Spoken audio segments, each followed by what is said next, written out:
Hello students. तो चलिए इस वीडियो लेक्चर में देखते हैं रीमर टीमन रिएक्शन क्या होती है। तो पहले हम डायरेक्ट रिएक्शन लिखेंगे, जैसी पेपर में आपको डायरेक्ट लिखनी है, ठीक है। बाद में उसका मैकेनिज्म की तरफ प्रोसीड करेंगे हम। तो पहले तो ये जान लेते हैं कि रीमर टीमन रिएक्शन किस से क्या बनाने वाली है। Let's see.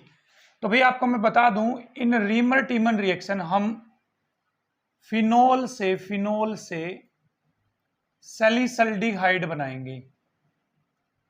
बेंजीन पे OH और OH के ऑर्थो पोजीशन पे, मतलब रिस्पेक्ट में ऑर्थो पोजीशन पे यदि CHO लगा है तो यह है सैलिसल्डिहाइड। दिस इज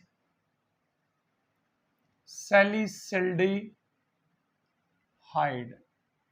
तो बेसिकली जो ये रीमर टीमन रिएक्शन है, ये फिनोल से क्या बनाएगी, हमारे पास सैलिसल्डिहाइड बनाने वाली है। अब किस तरह से ये सैलिसल्डिहाइड बनाएगी उसकी मैं बेसिक रिएक्शन या डायरेक्ट रिएक्शन में लिख रहा हूं, मैकेनिज्म बाद में करेंगे। अच्छा, याद करने की ट्रिक छोटी मोटी सी है भाई, ट्रिक याद कर लेना। देखो यहां से वर्ड आ रहा है आपके पास R, यहां से वर्ड आ रहा है आपके पास T। तो बताइए बीच में कौन सा वर्ड रहेगा ABCD में? ABCDEFGHIJKLMNOPQRST। तो यहां पर वर्ड रह गया है S। तो इसका मतलब रीमर टीमन रिएक्शन में सैलिसल्डिहाइड बनेगा। ठीक, तो चलिए लिख लेते हैं इसकी डायरेक्ट रिएक्शन क्या होगी। तो बच्चे देखिए, आपको क्या करना है, शुरू में फिनोल लिखनी है as it is. This is phenol, और फिनोल को क्लोरोफॉर्म सुंघा दो भाई, थोड़ी सी ऐसे याद कर सकते हो आप। रीमर टीमन को क्लोरोफॉर्म सुंघा दो। तो क्लोरोफॉर्म का फॉर्मूला होता है हमारे पास CHCl3। इन बेसिक मीडियम NaOH आपको लेना पड़ेगा। बेसिक मीडियम में क्लोरोफॉर्म सुंघा दीजिए। तो यहां पर क्या बन जाएगा आपके पास, देखिए बच्चे क्या बन जाएगा, यहां पर रिंग एज इट इज, यहां पर बन जाएगा O negative Na positive, salt बन जाएगा। फिनोल की H निकल जाएगी, Na यहां पर लग जाएगा, और यहां पर बन जाएगा CHCl2। देखो CHCl2। ऐसे याद करने के लिए सोचो, यहां से क्लोरीन और यहां से हाइड्रोजन क्या हो गई है, रिलीज हो गई है, HCl चला गया, CHCl2। अब आगे वाले स्टेप में बच्चे आप क्या करेंगे, 2 NaOH लेकर आएंगे, फिर से 2 NaOH। आई रिपीट, आप NaOH की जगह KOH भी यूज कर सकते हो। NaOH की जगह क्या भी यूज कर सकते हो, KOH भी, ठीक है। तो यहां पर बच्चे अब बन जाएगा आपके पास डायरेक्टली ये ring as it is. This is O negative Na positive, यहां पर बन जाएगा CHO। अब फाइनली आप इसमें क्या डाल देंगे, डाइल्यूट HCl। तो आपके पास मिल जाएगा आपको benzaldehyde. This is OH, this is CHO। ये देखिए, ये बेंजल्डिहाइड बन गया और यहां पर वो लग गया OH। तो फाइनली क्या मिल गया आपको, सैलिसल्डिहाइड। तो मान लीजिए 2 नंबर में आ गया कि डायरेक्ट सीधा कि what is Reimer Tiemann reaction. तो आप लिखेंगे in Reimer Tiemann reaction phenol reacts with chloroform in basic medium to form salicylaldehyde. This is Reimer Tiemann reaction. और रिएक्शन लिखेंगे आप ये वाली पूरी रिएक्शन लिखेंगे ये। तो यहां तक तो है बोर्ड पॉइंट ऑफ व्यू से ये रिएक्शन। अब नेक्स्ट पॉइंट में हम बढ़ने वाले हैं इसके मैकेनिज्म की तरफ। तो एक बार देख लीजिए क्या हो रहा है एक्चुअल में। यहां पर शॉर्टकट में इसको थोड़ा सा डिटेल में बताऊं मैं आपको। तो देखिए हो क्या रहा है, यहां पर मैकेनिज्म नहीं है भैया, मैकेनिज्म अभी करेंगे थोड़ी देर में। इस हाइड्रोजन को इस Na ने हटा दिया तो यहां पर बन गया ONA, ठीक। अब CHCl3 को देखो एक बार, HCl और L, देखो CHCl3 यहां से HCl चला गया, ठीक, बन गया CHCl2।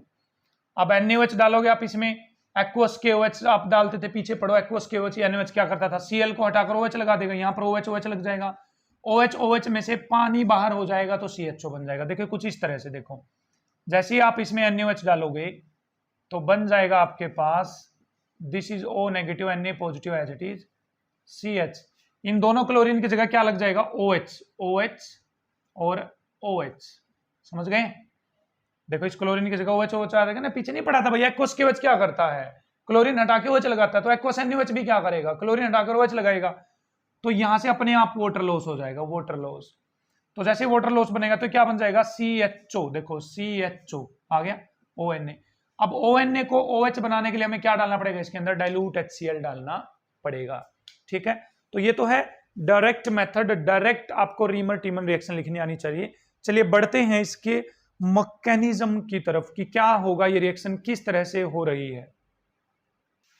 तो चलिए स्टूडेंट्स, जैसा कि रीमर टीमन रिएक्शन है, इसका मैकेनिज्म क्या होगा वो देख लेते हैं भाई। Let's proceed to its mechanism. भाई मैकेनिज्म मैं बता दूं, बोर्ड के बच्चों के लिए नहीं है, जो जेईई नीट की तैयारी कर रहे हैं, ये उन बच्चों के लिए है मैकेनिज्म, ठीक है। तो देखिए यहां पर बच्चे क्लोरोफॉर्म है, दिस इज क्लोरोफॉर्म CH। भाई इसको मैं थोड़ा सा इधर कर दूं, H को। यहां पर है 3 क्लोरीन, क्लोरीन क्लोरीन क्लोरीन। पहले स्टेप में हमने क्या डाल रखा है, NaOH। तो NaOH क्या रिलीज करेगा बच्चे, OH नेगेटिव रिलीज करेगा, ठीक। OH नेगेटिव को क्या चाहिए, हाइड्रोजन चाहिए, ये बेस है तो हाइड्रोजन चाहिए, तो ये इस हाइड्रोजन पे क्या कर देगा, अटैक। और इस बॉन्ड के जो दोनों इलेक्ट्रॉन है ये किस पर आ जाएंगे बच्चे, कार्बन पे। तो देखिए क्या बनेगा हमारे पास, पानी तो लॉस हो ही जाएगा, तो बन जाएगा आपके पास कार्बन पे आ जाएगा नेगेटिव चार्ज, क्योंकि ये 2 इलेक्ट्रॉन है इसके पास, ये 2 इलेक्ट्रॉन, एक तो खुद का और एक ये वाला। और ये है क्लोरीन, ये है क्लोरीन, ये है क्लोरीन। गॉट इट, समझ गए हैं यहां से। अब आगे क्या होगा यहां पर, देखिए यहां पर ये जो क्लोरीन है, ये जो क्लोरीन है, कार्बन पे नेगेटिव चार्ज है, तो इस नेगेटिव चार्ज को खत्म करने के लिए क्लोरीन यहां से बाहर भाग जाएगी, ये क्लोरीन यहां से इन इलेक्ट्रॉनों को लेकर बाहर भाग जाएगी। तो देखिए इससे क्या हो जाएगा, देखना ध्यान से क्या होगा। कार्बन पे नेगेटिव चार्ज क्यों है, क्योंकि ये वाला इलेक्ट्रॉन कार्बन के पास आया, देखो ये वाला। अब क्लोरीन कार्बन का इलेक्ट्रॉन लेके जाएगी, देखो ये वाला क्लोरीन नेगेटिव की फॉर्म में गई बाहर, तो ये कार्बन का नेगेटिव चार्ज भी भाग जाएगा। तो यहां पर बन जाएगा आपके पास CCl, और यहां पर आ गए हैं 2 इलेक्ट्रॉन, देखो ये वाले 2 इलेक्ट्रॉन है, ये वाले, ठीक। तो इसको बोला जाता है डाइक्लोरोकार्बीन, डाइक्लोरोकार्बीन बोला जाता है। तो आपसे भाई जेई वाले बच्चों या नीट वाले बच्चों, आपसे 1 नंबर में पूछेंगे कि बताइए इस रिएक्शन के मैकेनिज्म में बीच में क्या रिलीज होता है, कौन सा इलेक्ट्रोफाइल रिलीज होता है, तो आपका आंसर आना चाहिए डाइक्लोरोकार्बीन। 2 क्लोरो और कार्बन पे ये लोन पेयर है, तो इसके कारण बोला जाएगा इसको कार्बीन बोला जाएगा, डाइक्लोरोकार्बीन। अब होगा क्या, देखिए OH नेगेटिव है तो यहां पर Na+ भी था, तो वो Na+ इस हाइड्रोजन को हटा दिया होगा, तो क्या बन गया होगा हमारे पास, कुछ इस तरह से बन गया होगा। देखिए कुछ इस तरह से, ये ring as it is, O पे नेगेटिव चार्ज और Na पे पॉजिटिव चार्ज, यहां से हाइड्रोजन गई होगी भाग। अब बच्चे होगा क्या, देखिए ये नेगेटिव चार्ज रेजोनेंस में आएगा, अंदर कहां आएगा, रेजोनेंस में। भाई मैं इन डबल बॉन्ड को ना इस साइड में बना दूं ताकि मैकेनिज्म लिखने में मेरे को आसानी हो, ठीक।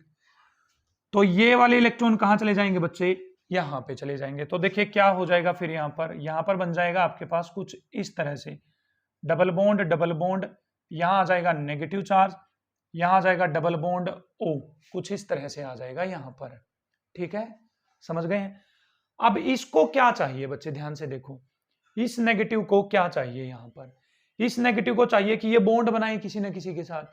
तो ये इस तो नेगेटिव चार्ज है, ये किसके साथ बॉन्ड बनाएगा, जहां इलेक्ट्रॉनों की कमी है। इलेक्ट्रॉनों की कमी तो इस कार्बन पे है, देखो 2 4 और 2 6 ही इलेक्ट्रॉन है इसके ऑक्टेट में, इसको 2 इलेक्ट्रॉन चाहिए नहीं चाहिए।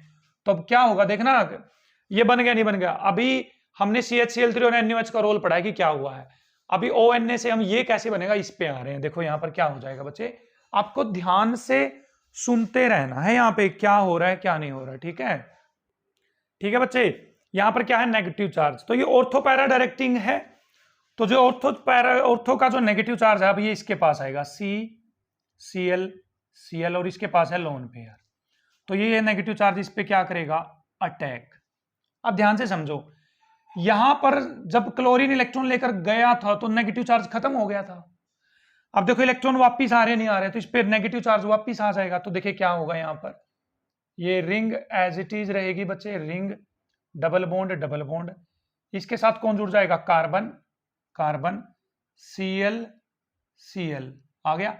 2 इलेक्ट्रॉन तो इस पे हैं, नेगेटिव चार्ज और आ गया इसके ऊपर, तो इसके ऊपर कौन सा चार्ज जनरेट हो गया, नेगेटिव चार्ज। यहां पर है बच्चे double bond O, got it. अब देखिए यहां पर हाइड्रोजन भी तो जुड़ी हुई है बच्चे, यहां पर हाइड्रोजन नहीं जुड़ी हुई क्या, बेंजीन में हाइड्रोजन तो होती है, यहां पर देखिए H, यहां पर भी H है, तो मैं उसको दिखा नहीं रहा, तो मैं अब दिखा रहा हूं उस H को। देखिए ये है बच्चे H, तो क्या होगा, ये नेगेटिव इस H पे अटैक करेगा, और जो इस हाइड्रोजन का ये वाला बॉन्ड है सिंगल बॉन्ड, ये चला जाएगा रिंग में, क्योंकि रिंग की एरोमेटिसिटी भी तो लेके आनी है। और ये बॉन्ड वापस चला जाएगा बच्चे ऊपर। कहां चला जाएगा? ऊपर। तो देखिए अब क्या हो जाएगा नेक्स्ट स्टेप में, रिंग एज इट इज रहेगी आपके पास। यहां पर कार्बन के पास ये जो हाइड्रोजन है ये आ जाएगी CH बन जाएगा, यहां आ जाएगा Cl, यहां आ जाएगा Cl, यहां आ जाएगा डबल बॉन्ड, देखो क्योंकि डबल बॉन्ड बन रहा है। यहां पर वापिस O पे कौन सा चार्ज आ जाएगा? नेगेटिव। लेकिन जैसे ही O पे नेगेटिव चार्ज आएगा उसके साथ कौन आ जाएगा? Na+। तो देखिए इसके साथ कौन आ गया है? Na+। ठीक है, अब नेक्स्ट स्टेप में देखिए आप क्या डाल रहे हो, इससे यहां तक तो पहुंच गए, CHCl2 CHCl2 ONA ONA, NaOH डाल रहे हो 2 मोलिक्यूल। तो 2 मोलिक्यूल NaOH के डाल रहे हो तो इसका मतलब OH नेगेटिव डाल रहे हो आप। NaOH क्या देगा? OH negative. तो ये OH नेगेटिव कहां अटैक करेगा बच्चे? इस कार्बन पे। इस क्लोरीन को क्या करेगा? बाहर करेगा। दूसरा OH नेगेटिव भी है ना, 2 OH नेगेटिव है, ये भी कहां अटैक करेगा बच्चे? इस कार्बन पे, और इस क्लोरीन को भी क्या कर देगा? बाहर कर देगा। तो इन क्लोरीन्स की जगह पे क्या आ जाएगा? OH OH आ जाएगा। तो देखिए अब क्या बन जाएगा आपके पास, रिंग एज इट इज रहेगी आपके पास, एज इट इज। यहां आ गया है O नेगेटिव Na पॉजिटिव, यहां बन गया है CH, इसकी जगह भी OH लग जाएगा, इसकी जगह भी OH, तो यहां बन गया OH, यहां बन गया OH। ठीक, एक ही कार्बन पे यदि दो OH ग्रुप लगे हुए हैं तो अनस्टेबल होते हैं, वो अपने आप क्या लॉस कर देंगे बच्चे? यहां से पानी लॉस कर देंगे। तो यहां से चला जाएगा बच्चे माइनस ऑफ वाटर। तो आपके पास क्या बन जाएगा? रिंग एज इट इज रहेगी आपके पास, ring, this is O negative Na positive, CHO बन जाएगा बच्चे, यहां पर CHO एल्डिहाइड आ गया, कहने का मतलब ये है। अब ONA को OH बनाने के लिए हम क्या डालेंगे? इसके अंदर डाइल्यूट HCl डालेंगे। तो जैसे ही डाइल्यूट HCl आप डालोगे यहां पर, तो क्या बन जाएगा? डबल बॉन्ड रहेंगे एज इट इज, ऑक्सीजन पे लग जाएगी H, और इस ऑर्थो पोजीशन पे लग जाएगा CHO। क्या लग जाएगा? CHO लग जाएगा। तो ये है हमारे पास रीमर टीमन रिएक्शन का मैकेनिज्म। क्या हो रहा है ध्यान से देख लीजिए। पहले स्टेप में जो OH नेगेटिव से हाइड्रोजन को ऑब्स्ट्रक्ट करके पानी बना रहा है, और यहां से Cl नेगेटिव निकलकर हमें इलेक्ट्रोफाइल दे रही है, और उसका नाम है डाइक्लोरोकार्बिन। डाइक्लोरोकार्बिन फिर यहाँ सोडियम फिनोक्साइड के पास जाएगा, तो ऑर्थो पोजिशन वाला जो नेगेटिव चार्ज इस पे अटैक करेगा, क्योंकि आपको पता है कि जो फिनोल है वो ऑर्थो पैरा डायरेक्टिंग होती है, और कुछ इस तरह से यहाँ पर रिएक्शन होगी। जो कार्बन पे नेगेटिव चार्ज आएगा, देखिए ये नेगेटिव इसी की हाइड्रोजन पर अटैक कर यहाँ पर हाइड्रोजन को अपने पास रख लेगा, और यहाँ इसकी जो डबल बॉन्ड या कंजुगेशन रिंग की वापिस आ जाएगी, O नेगेटिव Na पॉजिटिव बन जाएगा। 2 बार NaOH डाला हुआ है यहाँ पर, 2 NaOH, तो वो OH नेगेटिव बार बार अटैक करके क्लोरीन को हटाकर यहाँ पर 2 OH हमारे पास आ जाएंगे। ठीक है, 2 OH एक कार्बन पे हैं तो अनस्टेबल होते हैं, वाटर लॉस हो जाएगा, यहाँ पर CHO बन जाएगा, और डाइल्यूट HCl के साथ रिएक्ट करके हमारे पास ये बना लेगा। तो आपसे पूछूं तो यहाँ पर रिएजेंट क्या क्या यूज हुए हैं बच्चे? एक मोलिक्यूल तो यूज हुआ है CHCl3 का। अच्छा, NaOH के कितने मोलिक्यूल यूज हुए हैं? 1 और 2 3 मोलिक्यूल यूज हुए हैं NaOH के। आप NaOH की जगह क्या भी ले सकते हो? KOH भी ले सकते हो, उसमें कोई डिफरेंस आने वाला नहीं है। तो आई होप आपको रीमर टीमन रिएक्शन अच्छे से क्लियर हुई है। ट्रिक के माध्यम से हमने आपको बताने की कोशिश करी, बोर्ड पॉइंट ऑफ व्यू से हमने बताने की कोशिश करी कि रिएक्शन को कैसे लिखा जाएगा, मैकेनिज्म से आपको क्लियर करवाने की कोशिश की है। तो यदि आप पहली बार जटैन क्लासेस पे आए हो तो भाई जरूर विजिट करें जटैन क्लासेस पे। हमने ऑर्गेनिक की ऑलमोस्ट वीडियोस डाल दी हैं। ये जो चैप्टर है अल्कोहल, फिनोल एंड ईथर, ये हम लगभग कंप्लीट करने की तरफ बढ़े हुए हैं। केमिकल प्रॉपर्टीज ऑफ फिनोल हम कर रहे हैं। ठीक है, तो क्लियर है mechanism of reamer Tiemann reaction. मिलते हैं नेक्स्ट वीडियो लेक्चर में लेकर आपके लिए कोलबेज रिएक्शन। तब तक के लिए आप रेगुलरली विजिट करें जटैन क्लासेस को। 12th क्लास में आपको किसी भी तरह की कोई प्रॉब्लम नहीं होने वाली है केमिस्ट्री में बेसिकली। तो बने रहे मेरे साथ जटैन क्लासेस पे। Thank you.